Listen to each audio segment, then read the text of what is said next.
alguns restos de barbaridade que neles deixaram os séculos infelizes de ignorância. Já em 1984 chamei a atenção na minha tese de doutoramento para a relação entre este texto e um determinado passo das memórias de Jacques Raton, publicadas em Londres em 1813, onde este se refere às reformas em curso na época pombelina nos seguintes termos.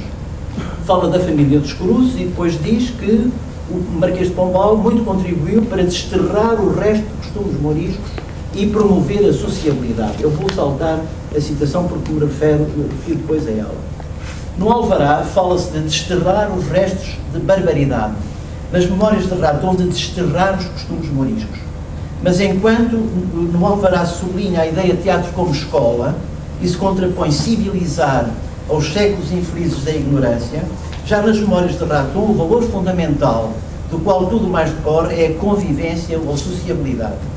Raton dá o exemplo das partidas ou recepções em casas burguesas, mas podia ser mencionado, ou estava implícito na observação dele, a abertura dos dois teatros como extensão dessa sociabilidade, palavras dele, ao espaço público. Com efeito, o que está em causa é um novo modelo sociocomunicativo de teatro, distinto daqueles que até então haviam vigorado, distinto dos teatros públicos da época de João V, que eram todos excluídos da esfera pública representativa e que, fosse qual fosse o género, eram considerados suspeitos de promover os maus costumes.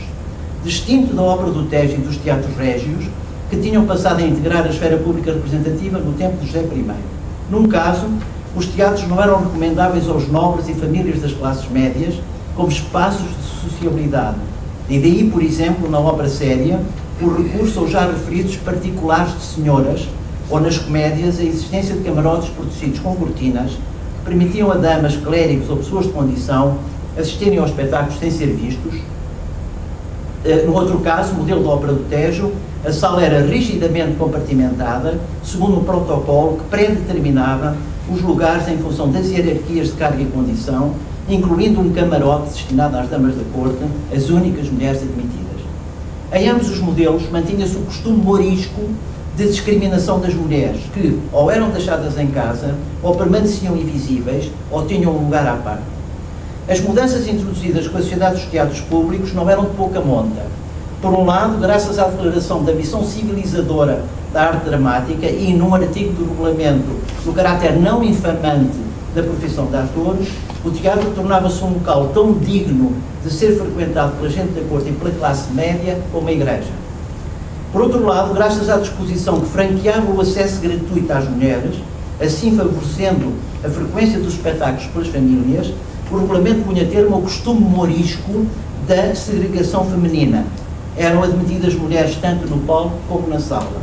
Além disso, ao contrário dos teatros régios, o acesso aos espetáculos e a disposição dos espectadores na sala dependiam unicamente do preço dos bilhetes. Famílias nobres e plebeias misturavam-se indiscriminadamente segundo as suas posses, em vez de ocuparem lugares separados em função do género ou da hierarquia de carga e condição. A ausência deste tipo de hierarquia na sala esclarece a razão pela qual, a meu ver, o monarca, acompanhado da família real, nunca visitava os espetáculos senão incógnito, excluindo o protocolo da corte. A sociabilidade que fala Raton manifesta-se assim no teatro como parte integrante da esfera pública burguesa emergente, a meu ver. Tão importante era esse desígnio para a burguesia cosmopolita de Lisboa, que a parte relativa à exploração comercial e à distribuição de lucros é claramente relegada para segundo plano nos estatutos da sociedade. Investe-se no teatro não como fonte imediata de rendimentos, mas sim como fator, dir-se-ia, infraestrutural de desenvolvimento da sociedade civil. O que não estava diretamente na mão dos grandes negociantes era promover outras dimensões da esfera pública burguesa, designadamente o sulto de uma imprensa periódica que permitisse o uso público da razão pelos cidadãos. No que respeita concretamente à prática teatral, a ausência de debate público é absoluta. A já referida crítica de Francisco Bernardo Lima a um espetáculo de ópera no Porto em 1762 permanece, julgo eu, como exemplar único até final do século. Uma das questões não debatidas em Portugal, precisamente devido à quase inexistência de uma esfera pública burguesa, é a da hegemonia da ópera italiana, que a sociedade dos teatros públicos não põe em causa, antes reproduz. No jogo das estratégias de distinção, É a ópera italiana que absorve a parte mais substancial dos recursos. O prestígio social de que já goza, como género preferido da corte e das classes elevadas, enquanto o drama e a comédia em língua portuguesa são menosprezados e, de certo modo, abandonados à plebe, tanto mais que havia uma diferença considerável no preço das entradas. Sem massa crítica que suscitasse um debate público, não há então condições para pôr em causa ou fazer reverter esta hierarquia, para a qual, a meu ver, muito contribuíra a ausência de um teatro de corte em língua portuguesa desde a época vicentina.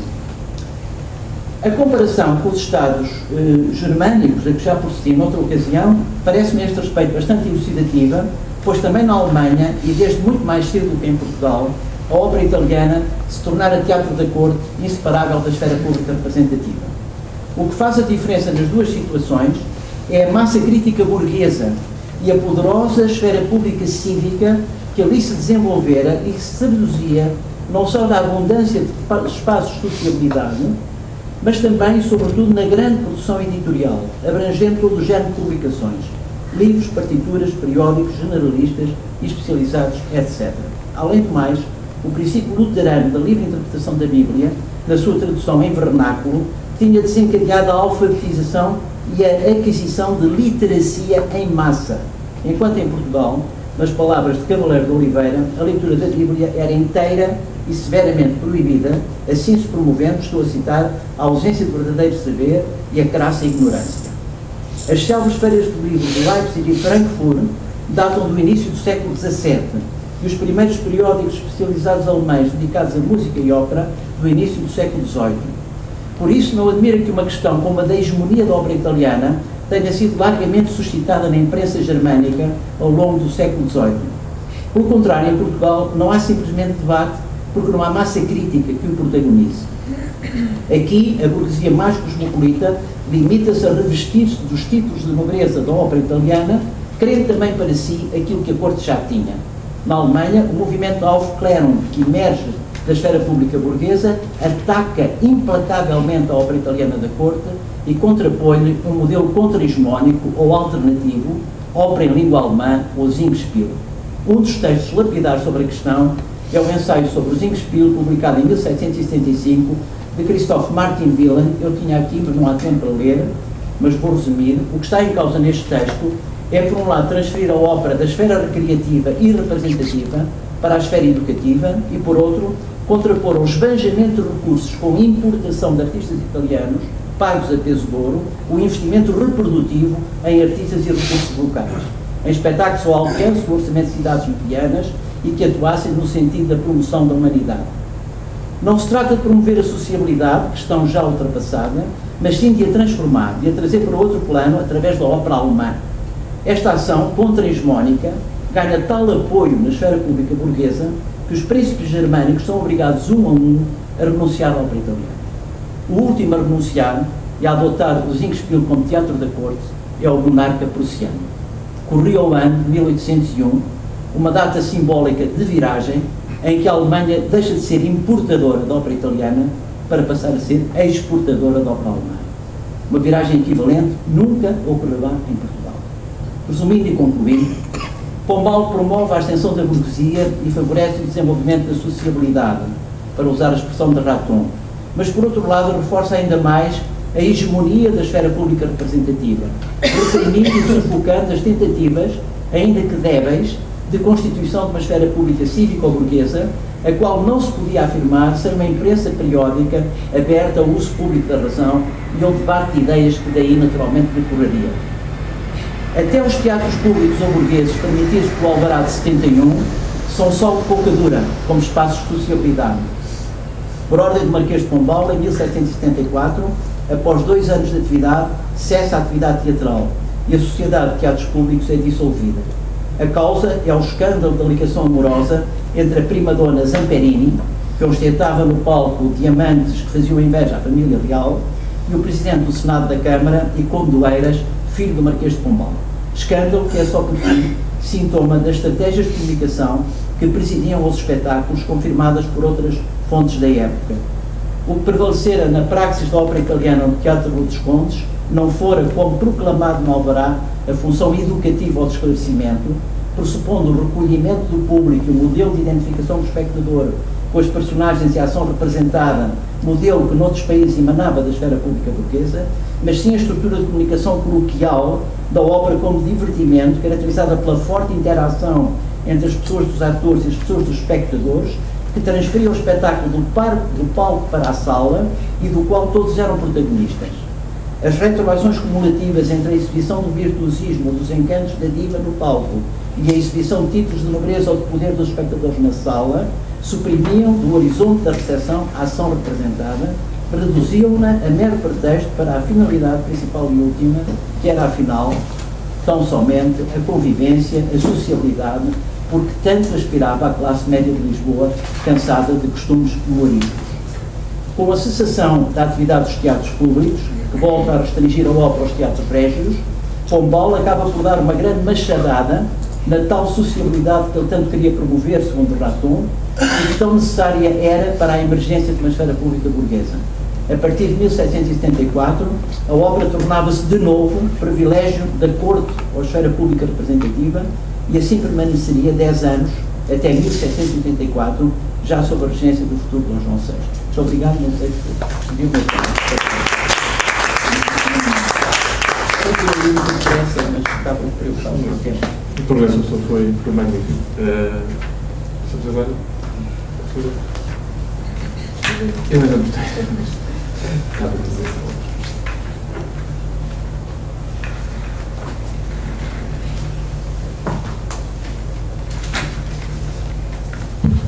Bom dia. Estão a ouvir? Antes de mais, gostaria de agradecer à organização do Congresso o convite para poder estar hoje aqui presente. A minha comunicação, eu sou historiadora da arte e a minha área de especialidade é a História da Arquitetura e do Urbanismo. A minha comunicação irá debruçar-se, conseguindo, sobre os aspectos fundamentais da evolução urbana de Lisboa, do meado do século XVIII até ao fim do Galino, no quadro do pensamento sobre a cidade da Europa grega. Eu irei também ler para poder respeitar os 15 minutos que são concedidos. Só um segundo, vou tentar descobrir onde está o meu PowerPoint. Precisar de ajuda. Eu não tive, peço desculpa. Não. Peço que já consegui perceber.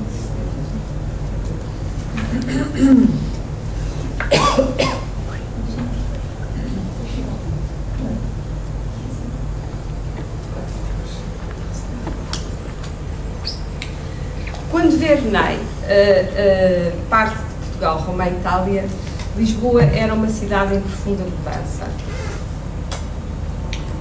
A capital portuguesa não se resumia a uma estrutura viária densa e labiríntica, seguindo a organicidade própria da estrutura espacial medieval.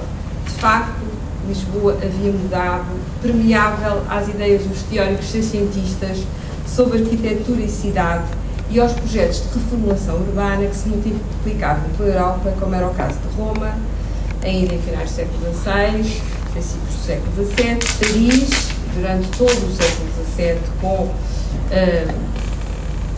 a introdução do esquema das praças reais no tecido urbano da cidade, Nancy, Turim, que são extensões da cidade medieval, e Londres, que sofre, como Lisboa, uma catástrofe que irá dinamizar todo um processo de reconstrução e de urbanização de acordo com novos moldes. E vamos ver como Londres e Lisboa são casos que são comparativos dentro deste esquema de pensamento europeu da época.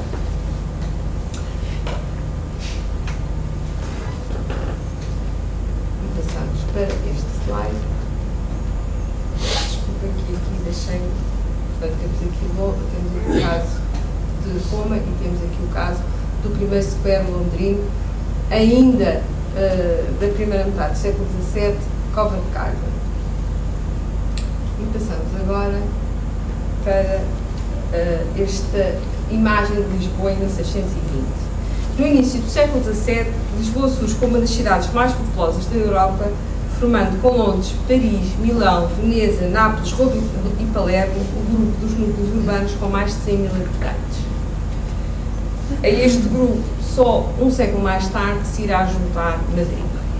Desde 500, e particularmente após a restauração, é notória a preocupação de conferir a Lisboa uma fisionomia e funcionalidade adequadas ao seu duplo estatuto de capital imperial europeia. Esta preocupação insere-se num projeto mais abrangente de reforma e modernização da sociedade portuguesa. Tanto o Senado da Câmara como a Coroa dirigiram os seus esforços para uma regularização e controle do crescimento da cidade, dando neste contexto especial atenção ao problema das infraestruturas urbanas. Nós temos aqui à esquerda a primeira planta conhecida de Lisboa no século XVII, que foi executada exatamente para o planeamento da nova cintura de muralhas após a Guerra da Restauração, ou durante a Guerra da Restauração, e que nos dá uma ideia do tal sistema viário labiríntico que caracterizava todo o centro da cidade. Do lado direito temos uma imagem de Lisboa já no limiar do século XVIII, em que Lisboa começa a ser retratada essencialmente a partir do Terreiro do Parque, com dois dos edifícios mais emblemáticos e mais representativos de poder, que eram o Palácio Real e o Palácio Real. No início do século XVIII, esta abordagem é acompanhada pelo reforço da construção da imagem de Lisboa enquanto representação do poder político. Todo este processo se envolve num quadro europeu de fecundo debate teórico e criação urbanística que anunciava já a ideia de cidade promovida pelo pensamento iluminista. Para além de um espaço de representação, como vemos aqui na imagem do lado direito, a cidade é olhada cada vez mais como uma entidade social e cultural a ser entendida globalmente. No quadro deste movimento, o que se poderá considerar comum, cada país encontrou o seu próprio caminho utilizando os instrumentos teóricos e práticos que mais se coordenavam com a sua experiência e objetivos. Portugal não foi exceção. O papel desenhado pelos engenheiros militares, enquanto arquitetos e urbanistas, tanto no Reino como particularmente no Império, e aqui fundamentalmente no Brasil, e uma prática consolidada de tratamento de questões urbanas por parte do Senado da Câmara, em estreita articulação com a Coroa, deram forma a uma estratégia de intervenção urbana na qual se estruturou o programa de Pombal para a reconstrução de Lisboa após 1755. E nós aqui, nesta planta de inícios do século XVIII, vamos ver, embora numa primeira impressão não se note muitas diferenças relativamente à planta de João Nunes de Inoco de 1650, esta planta de Manuel da Maia de cerca de 1720, já nos dá a ideia de várias alterações que tinham sido implementadas no tecido do centro da cidade pelo Senado da Câmara de Lisboa em articulação com a Coroa e de que eu irei falar já a seguir. O discurso que transparece a documentação camarária de Lisboa no início de 700 desenvolve-se em torno de dois objetivos fundamentais, considerados como duas faces da mesma moeda: a utilidade pública e a formosura da cidade. Aliás, um conceito não faz sentido sem o outro. A formosura é a regularidade e a regularidade é a utilidade pública. Estas duas ideias que marcam o sentido da gestão do espaço urbano na Europa, fundamentalmente a partir de 600, encontram-se solidamente implantadas na estratégia do Senado da Câmara de Lisboa desde pelo menos o início de 500, se é que não de anterior. Lisboa é das cidades europeias com um discurso mais preocupado com a utilidade pública desde tempos remotos. E isso pode estar ligado ao seu caráter cosmopolita já na transição para o século XVI. Mas se o discurso camarário reflete, por um lado, uma longa experiência de gestão do crescimento urbano, por outro lado, tem claramente um sentido ideológico que aponta já para uma nova ideia de cidade. Nós aqui, eu depois falarei a seguir, peço desculpa, este slide faz sentido aqui, mas também faria sentido mais à frente. Nós aqui já podemos notar a regularização Por exemplo, aqui temos a Rua do Ourives na Prata, que foi toda alargada e regularizada. O mesmo acontecendo com a Rua do Ourives do Ouro. E há uma série de equipamentos no Terreiro do Paço que foram alterados, melhorados, construídos, cais, etc., de que eu falarei a seguir. E que uma leitura atenta, comparativa destas duas plantas, permite perceber.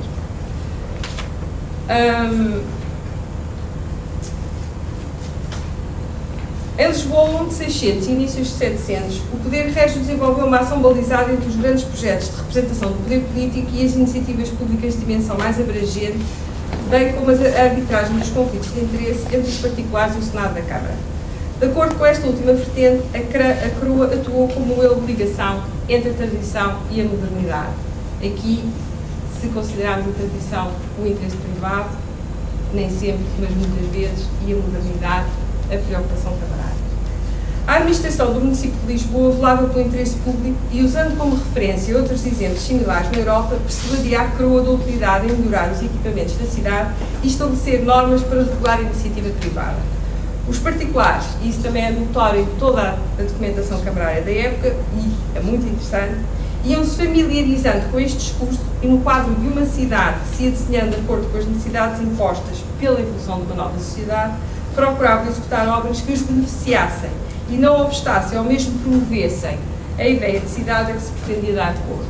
Neste caso, integra-se, por exemplo, o alargamento dos terreiros junto às suas residências e a não construção de corpos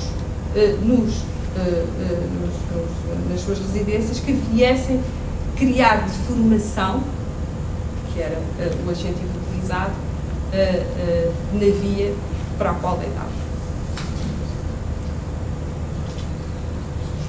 Do reinado de Dom Pedro II data a estruturação da política de intervenção urbana que Dom João V herdou e soube tornar simultaneamente mais abrangente e precisa.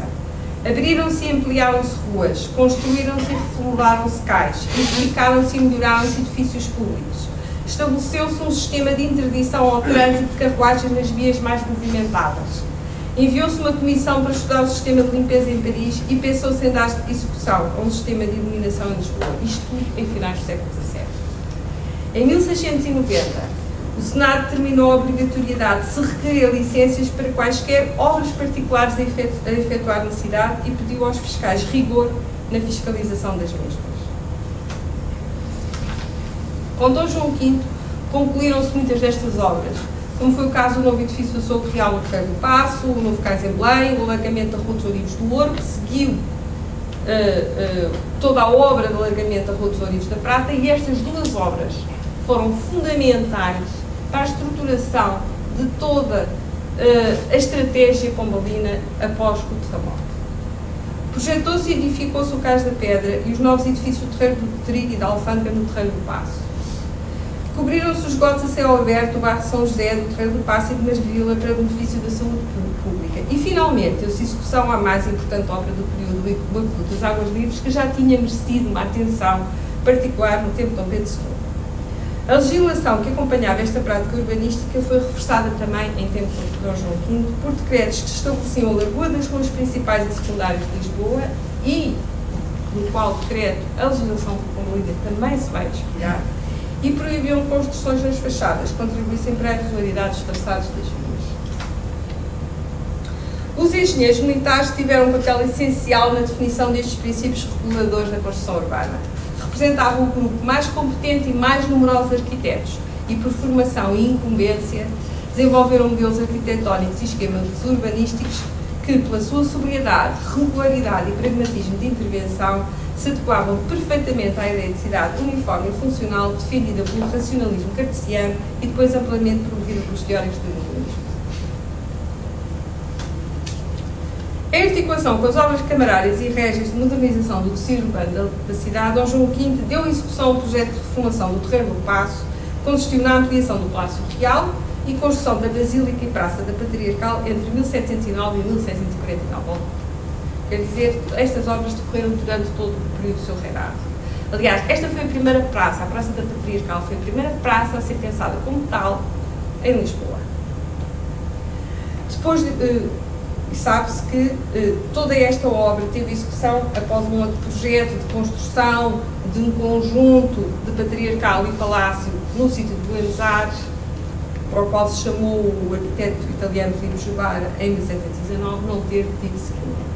Muito importante aqui também é depois então em Dr. José a construção da Real Ópera do Tejo, de que a minha colega Alexandra irá falar de A preferência dada ao arquivo de arquiteto alemão João Frederico Ludovico e ao gosto do barroco romano para a execução deste novo conjunto arquitetónico do centro de Lisboa não retirou aos engenheiros militares a primazia na criação arquitetónica e urbanística, tanto no Reino como no Império.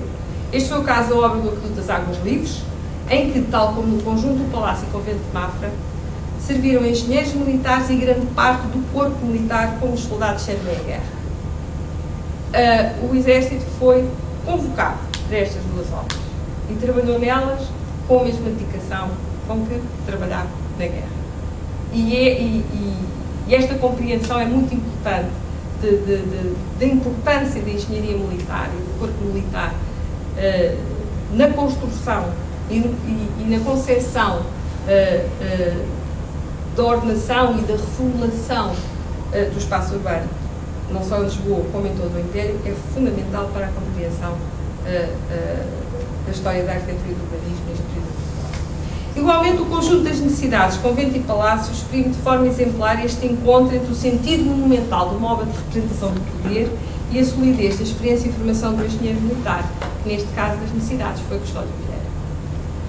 Mas esta dinâmica, como disse, integrava um quadro mais amplo de âmbito europeu, de reequacionamento, da cidade enquanto lugar de representação do poder e de fruição pública. Um caso exemplar foi o de Londres. E porquê é que eu vou falar de Londres? Porque o Marquês de Pombal viu Londres, como se sabe, nos anos 40 do século XVIII, e Londres não o inspirou só do ponto de vista das reformas económicas. Há algumas passagens dos seus textos, dos seus escritos, que fazem perceber que Londres teve importância para aquilo que ele achava que Lisboa deveria ser e que ele próprio já discutia antes do terremoto acontecer.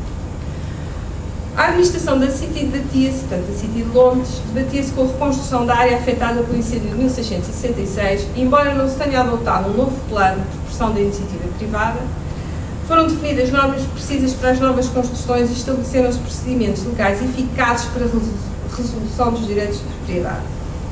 O corpo de especificações técnicas e legais, promulgado em atos do Parlamento, demonstra preocupações muito semelhantes às manifestadas pelo Senado da Câmara de Lisboa na época e prefiguram, em termos de premissas gerais, a própria legislação pombalina. Em Londres, este processo foi extraordinariamente importante para a urbanização do West End, que vemos aqui dois aspectos, e para a definição da tipologia da casa londrina, que aliou técnicas tradicionais de construção à busca de um modelo arquitetónico uniforme, de fácil construção e reprodução. O móvel era o lucro, mas o sentido era o da funcionalidade e racionalidade. E aqui, apesar do objetivo ser diferente, na Lisboa Pombalina também temos este esquema de um modelo único, passível de ser reproduzido, de ser standardizado, a ser aplicado, e este recurso foi fundamental para se conseguir fazer uma obra edificadora.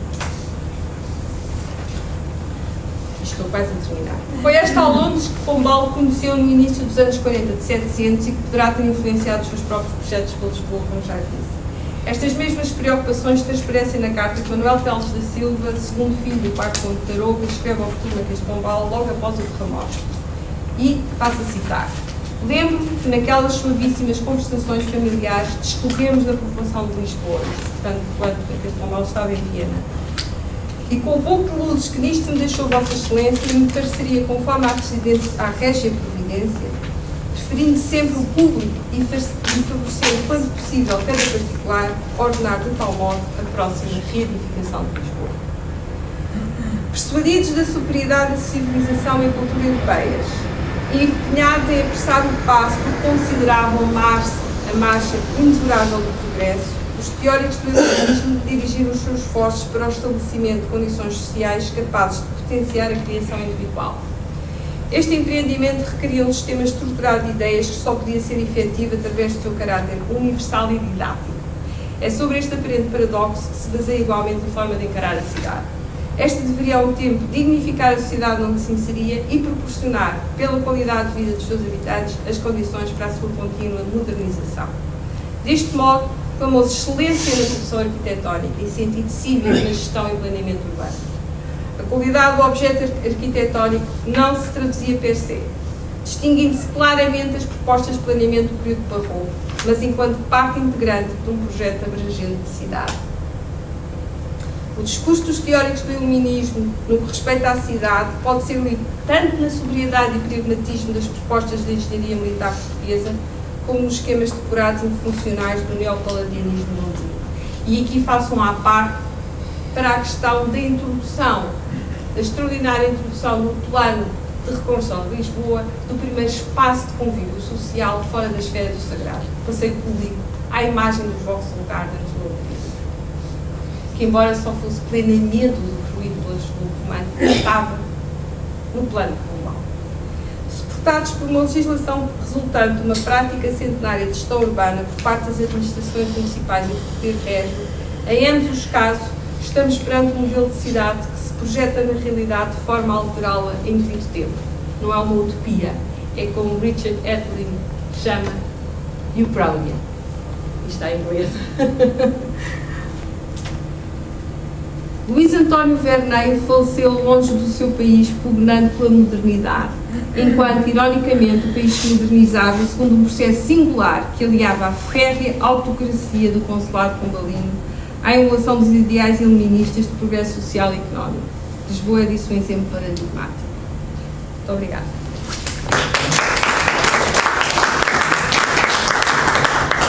Obrigado, Sra. Ministra. Professora Alexandra Gaia da Câmara.